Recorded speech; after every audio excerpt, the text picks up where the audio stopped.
Oke, baik, karena kami kelompok 4, kami kedapatan untuk memaparkan materi tentang software testing. Oh ya, sebelum lanjut ke materi mungkin saya akan memperkenalkan diri dulu. Saya ada, dalam anggota kelompok 4 ini yang pertama ada saya Kalam, ada Nadira, ada Alivia, dan juga ada Maulana Ali. Oke, lanjut ke materi. Oke, dalam software testing ini, ada 12 prinsipal utama atau 12 prinsip utama, yaitu yang pertama ini adalah testing show defect. Di prinsip ini kita, dijelaskan bahwa jika kita menemukan bug, bukan berarti software tersebut bebas dari error. Lalu ada exhaustive testing impossible. Di sini dijelaskan juga kita itu mustahil uji semua input di dalam satu program atau satu software dan disarankan gunakan risk based testing.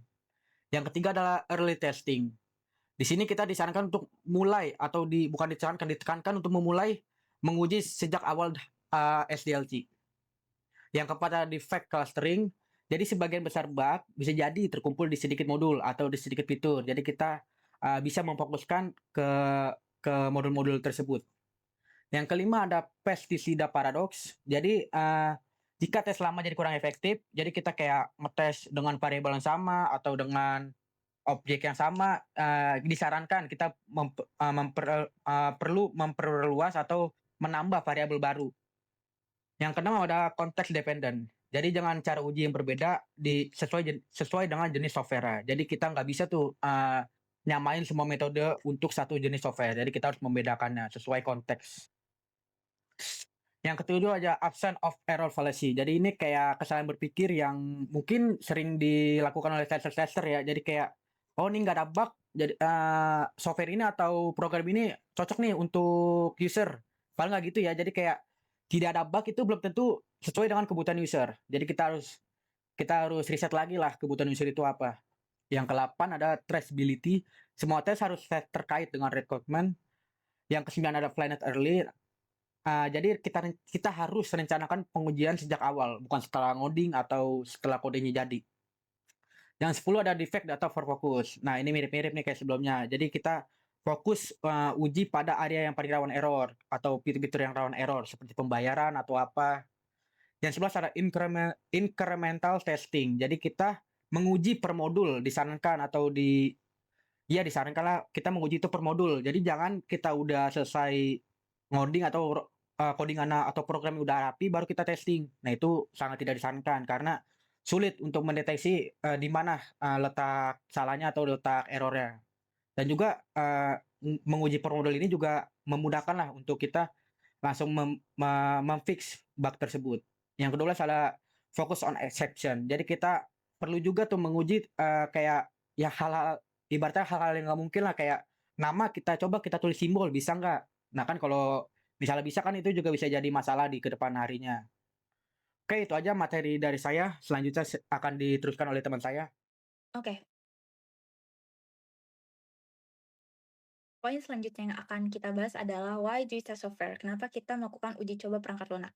Jadi, pengujian software itu diperlukan karena proses pengembangan software secara keseluruhan tidak mampu menghasilkan software yang bebas cacat atau defect free. Karena jika proses pengembangan perangkat lunak itu sempurna dan tidak ada cacat, maka pengujian itu tidak lagi diperlukan. Namun, kenyataannya pada pengembangan software itu proses ini jauh dari kata sempurna karena setiap tahapan itu memiliki potensi untuk menciptakan kesalahan atau juga cacat. Nah, oleh karena itu, pengujian itu hadir untuk menemukan dan memperbaiki cacat-cacat ini sebelum nantinya perangkat lunak akan digunakan oleh pengguna. Misalnya seperti pembuatan sereal. Pembuatan sereal itu memiliki proses yang sangat repetitif dan identik, di mana produsen itu membuat ribuan kotak sereal yang sama setiap harinya. Nah, karena prosesnya terstandarisasi, pengujian setiap kotak itu tidak lagi diperlukan karena mereka berasumsi bahwa jika proses awalnya benar, maka proses akhirnya juga akan benar. Namun, di pembuatan perangkat lunak, itu prosesnya unik. Jadi setiap proyek pengembangan perangkat lunak itu memiliki tantangan dan juga kebutuhan yang berbeda. Nah, oleh karena itu, keunikan itulah yang membuka pintu bagi munculnya kecacatan. Di sini kita punya 3 poin utama kenapa kita perlu melakukan uji coba perangkat lunak. Yang pertama adalah defect is not something we can avoid. Jadi, kesalahan itu, kecacatan itu bukanlah suatu hal yang bisa kita hindari. Nah, tidak seperti, pembuatan kotak sereal tadi, pembuatan perangkat lunak itu seringkali menjadi sumber munculnya kesalahan. Oleh karena itu, pengujian itu diperlukan untuk menemukan dan memperbaiki cacat-cacat ini sebelum nantinya akan dirilis ke pengguna. Yang kedua, itu ada ensure the quality and user needs are met, memastikan kualitas dan juga kebutuhan pengguna itu terpenuhi, di mana eh, pengujian ini tidak hanya mencari kesalahan, tetapi juga memastikan bahwa perangkat lunak yang dibangun itu berfungsi sesuai dengan kebutuhan dan ekspektasi pengguna. Di sini ada teori of absence of errors fallacy yang menyatakan bahwa software itu tidak hanya memiliki cacat atau kesalahan, bukan berarti sempurna jika tidak dapat digunakan atau tidak memenuhi kebutuhan pengguna. Yang terakhir ada prevent problem in the future. Jadi, yang terakhir itu mencegah masalah di masa depan. Dengan mendeteksi cacat sedini mungkin dalam siklus SDLC, itu jauh lebih efektif dan hemat biaya daripada memperbaikinya di kemudian hari. Nah, pengujian ini dilakukan sejak awal mampu membantu mencegah cacat kecil yang nantinya akan berkembang menjadi masalah yang lebih besar dan kompleks di masa depan. Seperti itu. Selanjutnya, developer are not good testers. Nah, kenapa? Karena peran developer dan tester itu sendiri sangat berbeda. Developer lebih fokus untuk membangun sistem supaya bisa berfungsi, sedangkan tester fokus untuk mencari kesalahan agar sistem benar-benar sesuai dengan kebutuhan. Nah, jika developer menguji hasil kerjanya sendiri, itu akan terdapat bias atau cenderung berat sebelah. Developer cenderung percaya diri dengan kodenya dan akan sulit untuk menilai pekerjaannya. Nah, banyak organisasi yang sudah mencoba cara ini dan terbukti kurang efektif. Jadi, perlu ada pemisahan peran antara developer dan juga tester, supaya pengujian bisa lebih objektif dan hasilnya berkualitas. Lalu selanjutnya, kelemahan developer saat testing. Jadi, yang pertama, kesalahpahaman tidak terdeteksi. Developer itu sering menganggap bahwa pemahamannya terhadap kebutuhan sudah benar. Nah, jika sejak awal ada salah tafsir dari user atau dokumen, kesalahan itu bisa terbawa sampai nanti saat testing. Karena mereka sudah merasa ini sudah sesuai permintaan. Jadi mereka tidak sadar ada gap antara yang diminta dan juga yang dibuat. Lalu proses yang salah tidak disadari. Seorang developer itu mungkin tidak akan memahami seluruh alur pengembangan atau standar yang berlaku. Nah, jika mereka menggunakan proses yang keliru, misalnya salah cara validasi data atau salah penerapan metode, mereka mungkin tidak sadar saat menguji. Lalu yang ketiga, bias dan juga buta terhadap spesifikasi. Nah, saat menulis kode, developer itu menggunakan pola pikir tertentu. Saat menguji, mereka memakai pola pikir yang sama. Nah, jadi kesalahan yang mereka buat itu bisa saja lolos saat testing. Nah, ini mirip seperti kita membaca tulisan sendiri. Kita sering tidak sadar jika ada salah ketik atau typo karena otak kita mengisi kekurangan dengan otomatis. Lalu, optimis berlebihan. Nah, banyak sekali developer merasa kodenya itu sudah benar, sehingga mereka akan cenderung meremehkan pengujian yang mendalam. Mereka yakin kalau bug kecil itu tidak akan muncul di kondisi nyata. Jadi akibatnya software bisa lolos testing internal, tapi gagal saat digunakan oleh user. Lalu fokus salah arah. Nah, jadi jika tidak ada pemisahan peran, developer akan lebih suka untuk memperbaiki struktur kode atau dokumentasi. Itu memang mungkin bermanfaat, tapi waktu untuk benar-benar mencari bug atau kekurangan atau kecacatan yang ada, itu akan menjadi berkurang. Akhirnya testing tidak akan berjalan dengan maksimal. Nah, dari penjelasan saya tadi, jelas bahwa developer bukanlah tester yang baik karena mereka itu kurang objektif.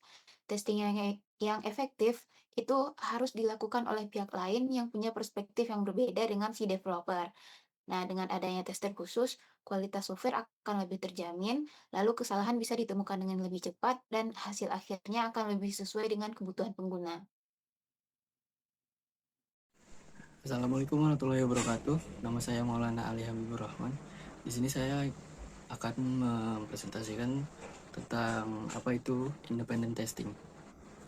Jadi yang pertama, independent testing itu adalah suatu hal yang dilakukan untuk memastikan bahwa kualitas software itu diukur secara akurat. Kemudian sebagai salah satu bentuk independence atau kemandirian yang lebih baik menggunakan seseorang yang khusus untuk melakukan testing daripada memilih developer tim itu sendiri. Kemudian salah satu bentuk kesalahpahaman yang sering orang pikirkan adalah bahwa testing itu adalah mudah. Padahal sebenarnya testing itu membutuhkan keahlian khusus seperti training dan skill, kreativitas, ataupun pengetahuan tersendiri. Jadi lebih baik untuk memilih orang yang sudah di training untuk men-testing sebuah software daripada development team itu sendiri. Kemudian ada skill-skill yang dibutuhkan untuk testing yang lebih efektif. Yang pertama ada pemahaman yang dalam kepada sistem dan teknologi. Kemudian ada kefamiliaran terhadap metode development. Dan kemudian ada kemampuan untuk menganalisa. Jadi untuk menjadi tester yang baik, kalian tidak bisa untuk asal-asal klik tombol atau tes sesuatu di luar cakupannya, tapi kalian juga harus paham bahwa sistem dan teknologi itu lebih dari itu, seperti website, HP ataupun server gitu-gitu. Terus ada juga role-role yang ada di testing independen ini, yaitu ada 3. Yang pertama test manager, yang kedua tester, yang ketiga ada junior tester. Jadi testing ini sebenarnya ada tahapannya juga, dan tidak bisa development timnya yang ngetes sebuah software gitu. Nah, terus tester juga butuh kreativitas dan pengetahuan untuk mencari isu yang developer itu kelewat gitu, atau mereka miss sesuatu yang sebenarnya itu penting. Jadi itu gunanya testing, dan kenapa harus ada independent testing ini. Jadi pemahaman software atau pemahaman development proses dan analisa desain dokumen itu juga esensial. Terima kasih.